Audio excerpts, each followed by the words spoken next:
সালাম না, বলতে হবে আলাইকুমুস সালাম। সবাই বলি ওয়া আলাইকুমুস সালাম ওয়া রাহমাতুল্লাহি ওয়া বারাকাতুহু। আপনারা সকলেই আল্লাহর রহমতে ভালো আছেন? পিছনের ছোটরাও কি ভালো আছে? আলহামদুলিল্লাহ। ছোটরা ভালো নাই? হ্যাঁ, মাশাআল্লাহ। আল্লাহ তাআলা সবাইকে খুব ভালো রাখেন। আল্লাহুম্মা আমিন বলি। আলহামদুলিল্লাহি রাব্বিল আলামিন। আলহামদুলিল্লাহি ওয়া কাফা ওয়া সালামুন আলা ইবাদিহিল্লাযীনা ইসতাফা। আম্মা বা'দ। فقد روي عن معاوية رضي الله تعالى عنه أنه قال: قال رسول الله صلى الله عليه وسلم: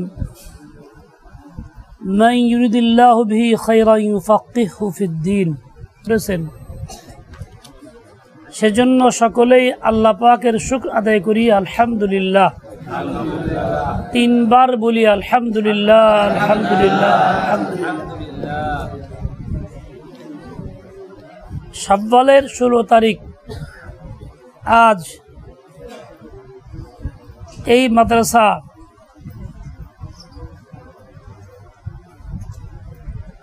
চলতি শিক্ষা বছরের শুরুতে আনুষ্ঠানিক দোয়ার মাধ্যমে সবক শুরু করা হবে। ইফতিতাহি মজলিস আজকে। হযরত উলামায়ে কেরাম আপনাদেরকে অনেক জরুরি কথা শোনাইছেন।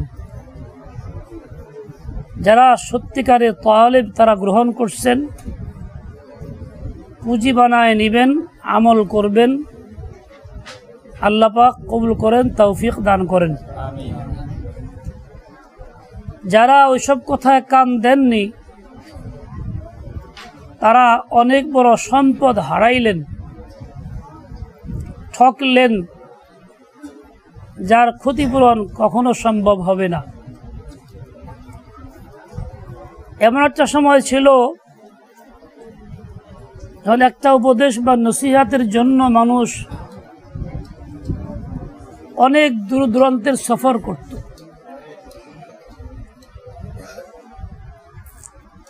নেককারগণ, সুলাহাগণ, নেককার আলেম ওলামা বুজুর্গদের কাছে গিয়ে বলতেন, হযরত দোয়া চাই, একটা নসিহত করে দেন। এইভাবে কামনা করতেন, দরখাস্ত করতেন। ওলামায়ে কেরাম নসিহত করতেন।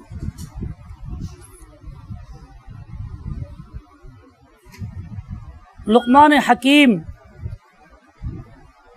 রাহিমাহুল্লাহ আজ্জা ওয়া জাল্লা তার অনেক নসিহাত কিতাবাদের মধ্যে আছে। বলা হয় যে 4000 নসিহাত তার আছে। আল্লাহ তাআলা তার কিছু নসিহাত কোরআনে পাকের মধ্যে উল্লেখ করছেন। তিনি ছেলেকে লক্ষ্য করে বলছেন। এরকম ভাবে আমাদের আকাবেরের অনেকেই নসিহাত করছেন। ইমাম গাজালির একজন ছাত্র ফারিগ হয়ে গিয়া 4 বছর পরে অনুভূতি পয়দা হইল যে আমি উস্তাদের কাছ থেকে আসলাম, দেখা সাক্ষাৎ হয় না, কোনো কথাও শুনতে পারি না, কিছু নসিহত যদি পাইতাম তো বড় উপকার হইত। ওনার কাছে গিয়ে আবেদন করছে নসিহত করার জন্য। আর উনি নসিহত শুরু করছেন আইয়ুহা তালিব, হে ছাত্র দিয়া, যা পরবর্তীতে রিসালা হয়ে গেছে, যার নাম আরবিতে রিসালাতু আইয়ুহাল ওয়ালাদ।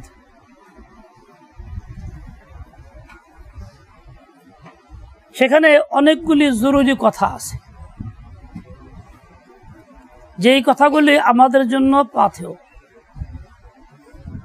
ওনারা তলব ছিল বিদায় চাইছেন তো পাইছেন। আমাদের মাঝে আজকাল উলামায়ে কেরাম বুজুর্গরা আসেন, নসিহত স্বেচ্ছাই করেন, কিন্তু আমাদের তলব নাই। পেট জন্য ভরে গেছে। পেট ভরছে তো ঠিক, কি দিয়ে ভরছে? খাবার দিয়ে না, অখাদ্য দিয়া, গ্যাস দিয়া। এই জন্য ক্ষুধা লাগে না। আজিজ তলাবা এবং যারা উপস্থিত রয়েছেন মুসলিম নেককার দিনদার হাজরাত, আমাদের ভিতরে ওই রকম তলব থাকা দরকার যেরকম তলব আমাদের আকাবের ভিতরে ছিল। নসিহত পাওয়া গেলে তো আলহামদুলিল্লাহ খুব কদর করা দরকার, না পাওয়া গেলে আবেদন করা দরকার। আমাদের সময় আমরা নোট খাতা রাখতাম, ছোট্ট একটা পকেট নোট রাখতাম, কলম রাখতাম। আস্তায়ে কেরাম বা কোনো মুরব্বী কোনো কথা বললে তখন শুনলে হয়তো সাময়িক মনে থাকে, পরে মনে থাকবে না, এই আশঙ্কায় সাথে সাথে নোট করতাম। এই অনেকগুলি ছোট খাতা আমার জমা আছে।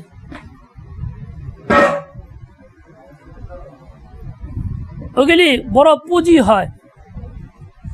আপনারা যারা তালেবে ইলম, আপনাদেরও কর্তব্য হইল এর তলব পয়দা করা এবং সেটাকে সংরক্ষণ করার জন্য ওইরকম কোনো নোটবুক সাথে রাখা, কলম রাখা, শুনলে পরেই সেটাকে গ্রহণ করা এবং লিখে নেওয়া। হাকিমুল উম্মত রহমতুল্লাহ আলাইহি এর এহতেমাম করতেন। এমনকি কোনো বিষয় যদি মনের ভিতরে আসে, বারবার তাকাজা হয়, ভালো কথা, কিন্তু পরবর্তীতে সেটা ভুলে যাব, এমনটা হইলেও তিনি নোট করে রাখতেন। একদিন হযরত হাঁটতেছিলেন, সাথে খাজা সাহেব রহমতুল্লাহ আলাইহি চলছিলেন। হঠাৎ দাঁড়ায় পেন্সিল আর কাগজ বেরোকে কি একটা লেখে পকেটে রাখলেন। হযরত কি ব্যাপার? বললেন যে একটা খেয়াল বারবার আসতে, যে ওই কাজটা করতে হবে, তাই ওই কথাটা লেখা আমি কাগজে রেখে পকেটে রাখলাম, জেহেনটাকে আল্লাহর জন্য খালি করলাম, যাতে জেহেনটা মশগুল না থাকে। নোট রাখলাম, এটা দেখে কাজটা করে ফেলবে। কিরকম সূক্ষ্ম চিন্তা ওনাদের ছিল। আর নসিহত তো কথাই নাই। আমরা আজকাল এর থেকে অনেক দূরে সরে পড়ছি। আমাদের মুরব্বী যারা আছে, গার্জিয়ান পক্ষ বা যে কোনো মুসলিম ব্যক্তি, এখানে ছাত্র থাক বা না থাক, প্রত্যেকের কর্তব্য হলো নসিহত জারি রাখা। বাড়িতে বাল বাচ্চাদেরকে, বিবি এবং ভাই বোন, সংসারের অন্য সদস্যদেরকে গ্রহণ করুক বা না করুক, করতেই থাকা, মহাব্বতের সাথে বলতেই থাকা। কে জানে কোন দিন গ্রহণযোগ্য হবে, কে জানে কোন কথাটা কোন দিন কাজে লাগবে, জিন্দেগির পরিবর্তন আসবে। আকাবের মাশায়েখ তো এই উদ্দেশ্য করেই বলেন। হযরত মাওলানা শিব্বির আলী রহমতুল্লাহ আলাইহি বলেন যে আমি একজন লোককে দীর্ঘদিন নামাজ পড়ার কথা বলতাম, ওই লোকটা কোনো গুরুত্বই দিত না। সে নামাজ পড়তে আসে, নামাজই হয়নি। এক পর্যায়ে বিরক্ত হইয়া আমি বলছি, যা আর বলুম না, বলে তো লাভ। মনের ভিতরে এরকম একটা দিক আসছে, বলা বন্ধ করে দিছি। একদিন বাথরুমে গিয়ে বসছি প্রয়োজনে, বাথরুমের পাশ দিয়ে দুইজন আম মানুষ বাজার থেকে যাইতেছে আর কথা বলতেছে। একজন আরেকজনকে বলতেছে, আমি তো দাওয়াত দিছি মুখে অনেকবার, ও বিড়ি খায়, না করছি শুনে না, এই জন্য বিরক্ত না করছে, বোধ করছে যে আর কম না, মনে মনে স্থির করছে আর কম না, বলে লাভ নাই। তখন ওই দ্বিতীয় লোকটা বলতে, খুব ভালো কাম করছো তুমি।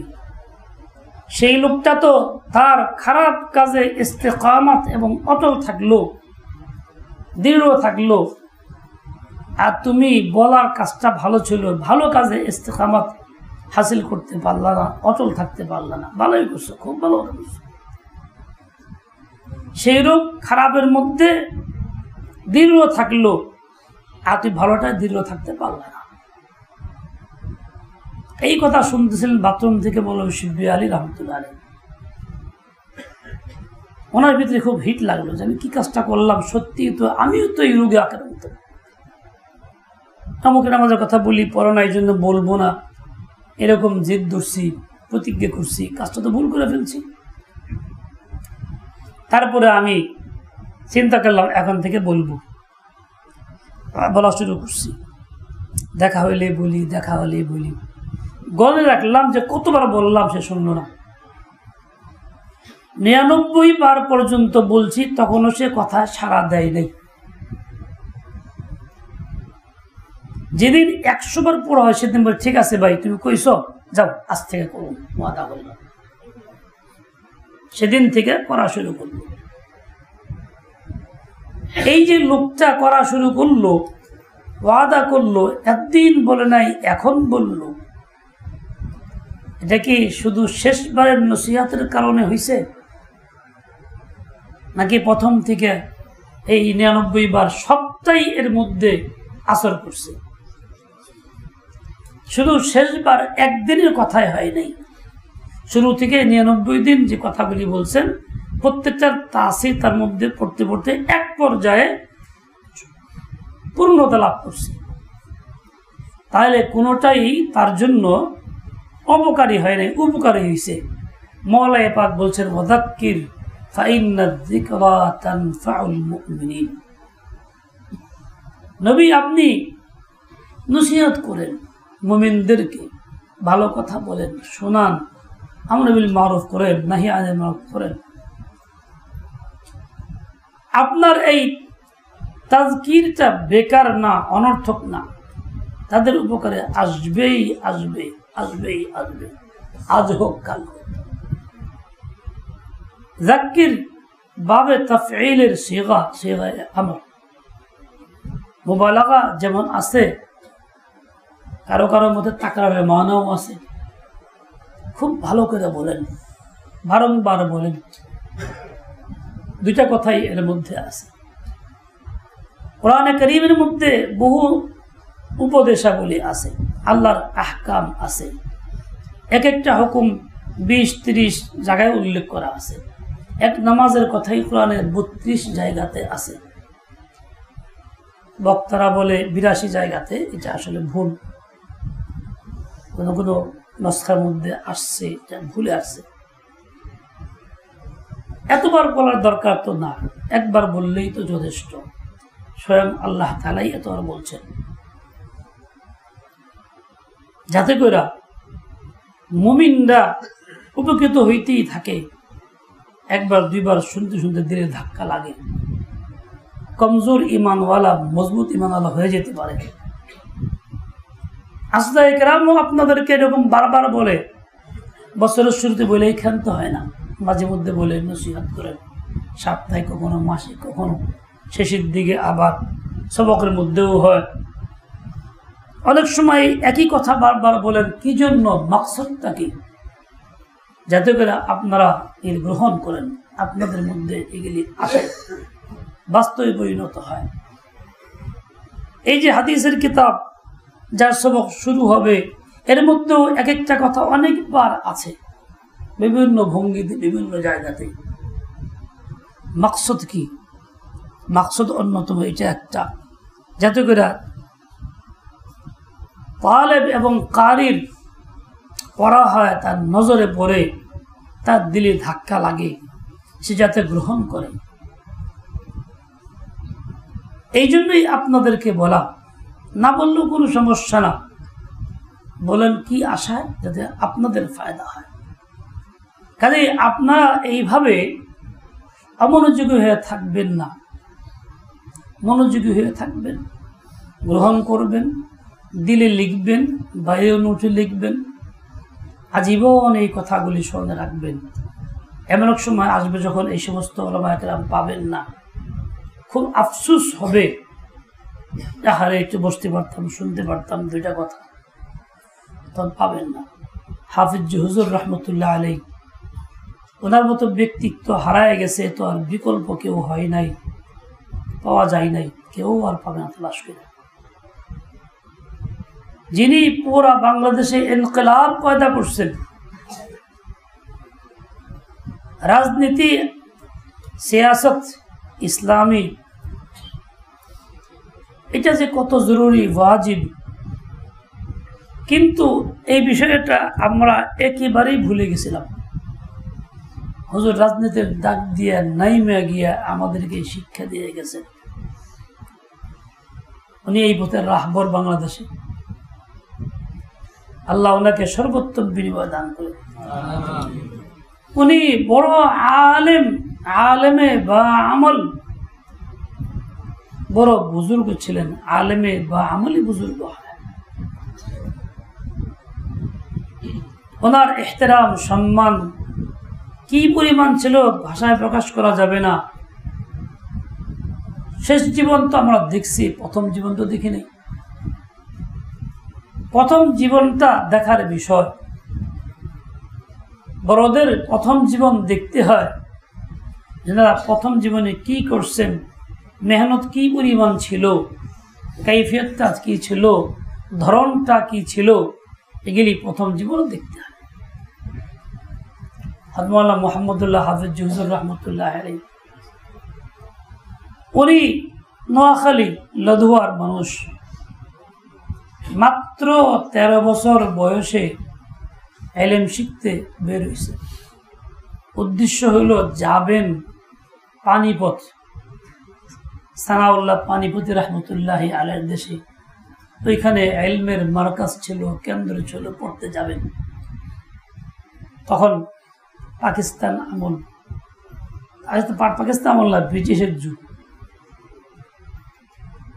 যাবেন কেমনে, পয়সা নাই, ব্যবস্থা নাই, বয়স কম। এক ছাত্রকে কোরআন শিখাইছেন, ছাত্রের গার্জেন খুশি হয়ে 1.5 টাকা দিয়েছে ওনাকে হাদিয়া। 1.5 টাকা পকেটে নিয়ে পুঁজি করে রওনা হয়েছে। রওনা হওয়ার আগে বাপ মাকে বললে রাজি হয় না, যাইতে দেবে না। চিন্তা করছেন কেমনে কি করি, না বললে তো যাওয়া যাবে না, অসন্তুষ্ট করা যাবে না। হেকমত করছেন। হেকমতটা কি? উনি মাকে বলছেন, মা আমি একটু দূরে যাব, আসতে কয়েকদিন, আসতে দেরি হবে, আপনি কিন্তু মনে কষ্ট নিয়েন না। তো মা মনে করছে হয়তো একটু বেড়াইব, কোথাও যাইব, ঠিক আছে যাও বাবা যাও, কারণ পানিপথের কথা বললে আর যাইতে দেবে না। ওনাকে ইলম শিখতে হবে, এটা না খুদ গর্জি, নিজের গরজে যাইতেছে, কেউ তাকে বলে নাই, পথ দেখায় নাই। শৌক কি পরিমাণ ছিল! আল্লাহ যাকে চান তো এভাবেই আল্লাহ তাআলা তাকে তৈরি করেন। सुन ले दुस्त जब अय्याम भले आते हैं, दिन যখন ভালো আসে তো আল্লাহ তাআলাই ডেকে বন্ধুকে নিয়ে আনেন কাছে। তো সেই এলাকা থেকে হাইটা হাইটা রওনা হয়েছেন, বাড়িতে বলেন নাই, কেউ জানা না, একজন মানুষ সামানপত্রও নাই। আজ চাঁদপুরে স্টিমারের কাছে আসে, সেই 50-60 মাইল হাইটা স্টিমারে উঠবেন, তো টাকা পয়সা নাই, এই টাকা তো ভাড়া হবে না, নিবে না। তারপরে রাস্তায় নদীর পরে হাঁটতেছে, কি করি এখন। একটা ছেলে কম বয়সে, সেও সুন্দর সুদর্শন দেখতে, ও হাঁটতেছে। দেখা হইলে বলছে কোথায় যাই, কি পড়িস? বলে আমি নোয়াখালী। কোথায় যাবো? পানি পড়তে যাব। টাকা আছে? 1.5 টাকা আছে, ভাড়া নাই। বলে আমিও পানি পথে যাব, আমার বাড়ি পানি পথে, এক পীর সাহেবের সঙ্গে আসছি, উনি আমাকে যাইতে দিতেছে, আমি যাইতে চাইতেছি, তা আমিও যাবো, তুমি সবর করো, থাকো, আমি আসি, আমি আমার কাছে টাকা আছে, ভাড়া তোমাকে আমি দিব। ওখান থেকে রেল স্টেশনে গিয়া বসাই, তুমি থাকো, আমি আসি। ওই যে গেছে, আর আসে না, 3 দিন আর আসে না।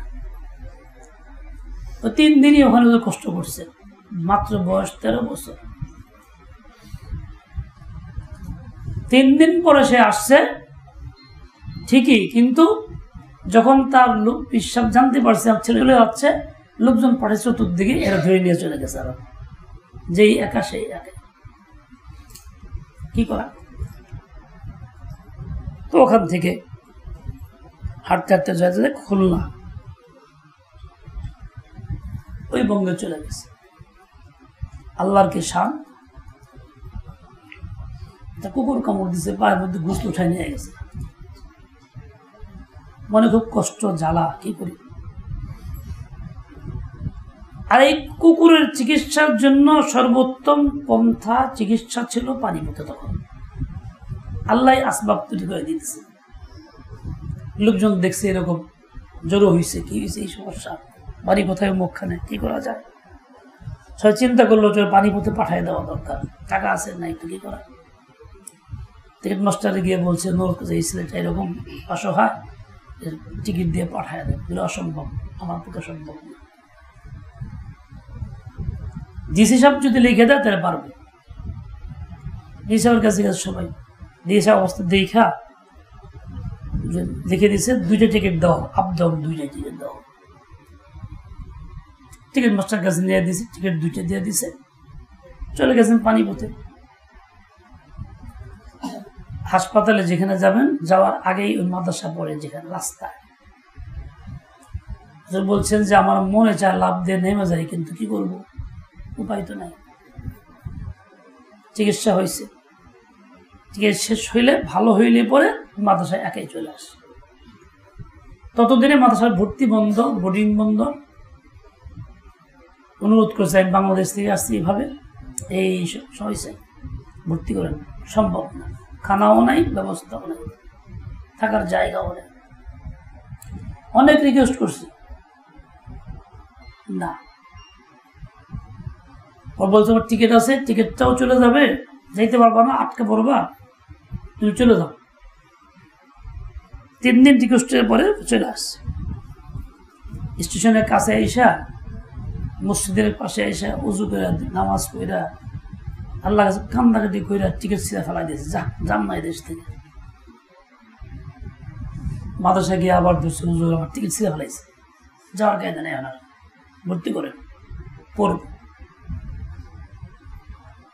বলে খাওয়া নাই, ব্যবস্থা নাই। বলে খাওয়া থাকা জিম্মা আমার, আপনার জিম্মা না, আপনি ভর্তি হলেন, পড়ানো হয়। মোটামুটি দয়া হয়েছে, ভর্তি করছে। কি করবেন?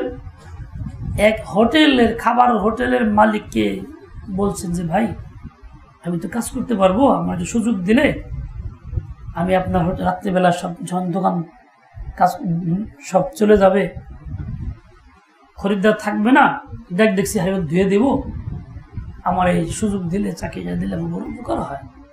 ঠিক আছে। রাতে 12টার পরে ওই সবগুলি ধুয়া মাজ্জা হাটের করে ঝাড়ু টাড়ু দিয়ে পরিষ্কার করেন। বিনিময়ে 2 রুটি ওনাকে দেওয়া হয়। 1 রুটি রাত্রে খান, আর 1 রুটি দুপুরে খাওয়ার জন্য রেখে দেন। এভাবে চলতে থাকে, আর মাদ্রাসায় পড়তে থাকেন। এই প্রথম জিন্দিগি এইরকম, শেষ জিন্দিগি মোহাম্মদুল্লাহ হাফিজ হুজুর রহমতুল্লাহ আলাইহি, সারা বিশ্ব যার নাম জানে, যার দোয়া কবুল হইত, মুস্তাজাওয়াত ছিলেন। উনি ইলম শিখার জন্য কি পরিমাণ মেহনত করছেন, বলা উদ্দেশ্য এই যে ইলম যা শিখতে আমরা আসছি, সবচেয়ে দামি ইলম পৃথিবীতে, এর চেয়ে কোনো দামি ইলম আর নাই। যে ইলম, যে জিনিসটা দামি বেশি হয়, তার জন্য মেহনত বেশি করা লাগে, শ্রম বেশি দেওয়া লাগে, খাটনি বেশি খাটা লাগে, এটাই নিয়ম। যে কোনো দামি জিনিস হাসিল করতে ওইরকম মেহনত করা লাগে। হুজুর এই মেহনতটা করছে, আমাদেরকে শিখিয়েছেন পুরো মেহনত। আমাদের আকাবির এর চেয়ে অনেক বেশি মেহনত করছেন, যা আমরা হয়তো ভাবতেও পারবো না। আমরা তো আলহামদুলিল্লাহ সেই তুলনায় অনেক আরাম আয়েশের জিন্দিগিতে আছি। আমাদের হোটেলে কাজ করে খাইতেও হবে না, দাঁড়ে দাঁড়ে ঘুরতেও হবে না, সুন্দর পরিবেশে, সুন্দর নিজামে, সাজানো গোছানো পরিবেশে আল্লাহ পাক আমাদেরকে আনছেন। আমরা বিশ্রামের সময়ও পাই, ওনারা তো ঘুমের সময় পান নাই, রাত্রেবেলা কাজ করছেন। যৌবনের কদর করো, এই সময়ের কদর করো, খুব মনোযোগ দিয়া ইলম হাসিল করো, উস্তাদের নিজাম মোতাবেক চলো, সকল চিন্তা মাথা থেকে বের করে দাও। ঘুম, খাওয়া, সামান্য বিশ্রাম বাদ দিয়া পুরা সময়টুকু এর পিছেই লাগাও। দিমাগের মধ্যে অন্য কোনো চিন্তা চেতনা মোটেই না আসে। তুমি যদি এরকম করতে পারো, তোমাকে আল্লাহ দ্বীনের সমাজ দিবেন, জান্নাম ফিকহ ফিদ্দীন। এটা হলো তোমার জন্য সবচেয়ে বড় সনদ, তোমার কল্যাণ কামিতা। রাসূল আকরাম সাল্লাল্লাহু আলাইহি ওয়াসাল্লাম বলছেন, মান ইউরিদিল্লাহু বিহি খায়রান ইউফাক্কিহু ফিদ্দীন। আল্লাহ পাক যার খায়ের বা কল্যাণ চান, তাকে আল্লাহ দ্বীনের ফিকহ দান করেন, দ্বীনের বুঝ দান করেন।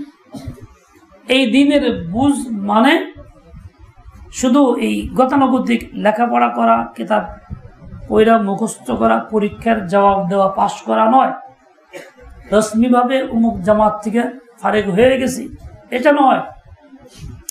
এই ফিকহ মানে তুমি যে ইলম হাসিল করতেছো, এই ইলম হাসিল করা যতটুকু হইল, অতটুকুর পরে তোমার আখিরাতের ফিকির গালেব হয়ে গেছে। যখন আমি আল্লাহর কাছে কি জবাব দেবো যদি এই কাজটা করণীয় না করি, বর্জনীয় কাজটা না ছাড়ি, আমার কি উপায় হবে, এটা আমার করতে হবে। এইরকম আগ্রহ পয়দা হয়, তলব পয়দা হয়, আখিরাতের ফিকির পয়দা হয়, যার জন্য তুমি আমলে উদ্বুদ্ধ হও, তোমাকে আমল করতে বাধ্য করে। ইমামে হযরতে মৌলানা মুফতি শফি সাহেব রহমতুল্লাহ আলাইহি এটাই বলছিলেন, ইলম ও নূর है जिसके हासिल होने के बाद बगैर আমল के चैन न रहे। ওই রকম অবস্থাকে ফিকহ বলে। নবী বলছেন ইউফাক্কিহু ফিদ্দীন, ইউআল্লিমহু ফিদ্দীন বলেন নাই, দ্বীনের তালিম দেন বলেন নাই, ফিকহ দেন। মানে ইলম হাসিল করে তো করে, তারপরে এই অবস্থা সৃষ্টি হয় তার মধ্যে। এই অবস্থা সৃষ্টি হইলে কোনো তালেবে ইলম অন্যায় কাজ করতে পারে না, বেআমল থাকতে পারে না, গুনাহে লিপ্ত থাকতে পারে না। এই যে একটা মাদ্রাসার ছুটি ছিল, সময় আমরা বাড়িতে ছিলাম, বেড়াইছি, বিভিন্ন অবস্থা গেছে, জিজ্ঞাসা করলে জবাব মিলবে না খুব একটা। যে বলি আপনারা কি এই সময় তালেবে ইলম ছিলেন বাড়িতে, না ছিলেন না, এর জবাব হয়তো মিলবে না। আমি এক জায়গায় জিজ্ঞাসা করি, তারা বলছে না, তালেবে ইলম ছিল না। তার মানে মনের ভিতরে চিন্তা চেতনা হলেও আমরা তালেবে ইলম নাই। এখন যেমন চিন্তা চেতনা তেমন আমল, ঠিক আপনাদের আমলটা ওই রকমই হইতেছে। বাড়িতে নামাজ নাই, জামাতের ইহতিমাম নাই, মোবাইলের পিছে, বন্ধু বান্ধবের আড্ডার পিছনে, নানান দুষ্টামির পিছনে, গাফলত আর গাফলতের মধ্যে। আর তালেবে ইলম থাকলে পরে তো চিন্তা চেতনা, আমি তালেবে ইলম, কাজ আমার ওই রকমই হওয়ার কথা ছিল। জিজ্ঞাসা করলে পাওয়া যাবে কি এমন একজনও যে এই দীর্ঘ বন্ধের মধ্যে একদিনও ফজর নামাজ যার জামাত ছুটে নেই, বা কোনো এক ওয়াক্ত নামাজও কাজা হয় নাই? এই জিজ্ঞাসা করলে হয়তো জবাব নাই আসবে। তার মানে কি তালেবে ইলম ছিলাম না, এই মানসিকতা ঠিক আসল ওই রকমই কাজ করছে। বাবারা, তালেবে ইলম তোমরা ইলম শিখতে আসছে মানে এই না যে সাময়িক এই কয়দিনের লেগা, মৃত্যু পর্যন্ত তোমরা তালেবে ইলম। উতলুবুল ইলমা, কোনো সীমা নাই, হদ নাই কয়দিন তোমরা করবা। উতলুবুল ইলমা আছে, তালাবুল ইলমি ফরিজা আছে, কতটুকু কতদিন তা কিন্তু নাই, আজীবন মৃত্যু পর্যন্ত তোমার কাজে যায়। কাজেই তুমি তোমার এই কাজে লাইগা থাকো, নিজেকে তালিবে ইলম বানাও এবং এই সবচেয়ে দামি ইলমের জন্য মেহনত করো। মেহনত করে তুমি হাসিল করো যা তোমার ভিতরে ফোকা আসে, দিনের বুঝ এসে যায়। আল্লাহ পাক তৌফিক দিয়ে দেন, কবুল করেন। ওয়াসাল্লাল্লাহু তাআলা আলা নবিয়িল উম্মি ওয়া আলা আলিহি ওয়া আসহাবিহি বারাক ওয়া সাল্লাম। পড়ো বিসমিল্লাহির রহমানির রহিম। রব্বি ইয়াসসির ওয়া লা তুআসসির ওয়া তাম্মিম বিল খাইরি রব্বি জিদনি ইলমা। রব্বি টান দেয় কি পিছনে, টান না, রব্বি জিদনি ইলমা রব্বি ইয়াসসির ওয়া লা তুআসসির ওয়া তাম্মিম বিল খাইরি রব্বি ইশরাহ লি সাদরি ويسر لي أمري واحلل عقدة من لساني يفقه قولي وبك نستعين يا مستعان. أعوذ